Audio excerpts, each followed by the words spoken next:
Hey, it's Jeremy from OpticHouse.com. So, I am working on page 14 of Morningstar issue 4. And in this page, I have this massive monster, and he's sort of attacking all the archangels. And I'm trying to put in visual size cues, elements that help give you an idea of just how big this creature is. So he's got a chuck wagon, or not a chuck wagon, but an old-fashioned Western wagon that's in one hand, kind of dangling from one hand, and there's all these tiny archangels floating around him with shotguns and pistols, attacking him. So they're trying to get this sense of scale. And what's interesting about this creature is that he is a giant demon made up of a bunch of tiny demons. So I had a sequence the page before where they'll just sort of start swarming and gathering because I figured it would be kind of cool as opposed to just repeating the fight scenes that I'd had between archangels and demons earlier in the book. Why not up the stakes? Because you always got to keep upping the stakes. If you have them just repeating themselves, it starts getting a little boring for the reader, as well as for myself. Now, the important challenge I had for myself here was putting enough detail to clearly indicate what I was going for in terms of all these tiny little bodies without actually having to sit there and render them, because I don't want the detail to become overblown and overwhelm these creatures. And also, I'm going to end up drawing a lot of this detail in the final inks. So most of these pencils, there's a reason why I pencil over rough layouts.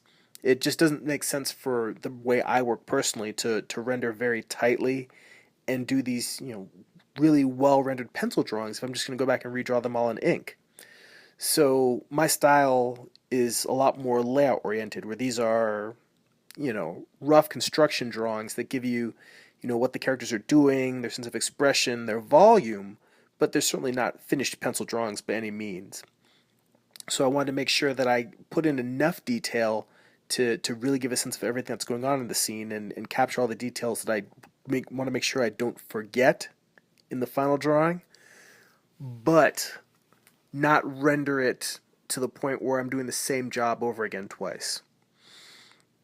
And I also put in a little scene of little character acting here where Raphael is basically, joking about can we do that? Can we form sort of giant, monster, super angel? And you get a little character reaction where Uriel is just looking at him, giving him the stink eye, because he's like, this is the middle of something really serious and you're being an idiot. And it's nice to be able to try and work more character moments into any sequence, particularly fight scenes where the scenes are about something much bigger going on. Those are the best times to work in little character moments of showing their personality and how they compare and contrast. And it's also kind of nice to show that Raphael, even after having losing an eye early in the series, it hasn't crushed that youthful, boyish spirit that he continues to have throughout the series.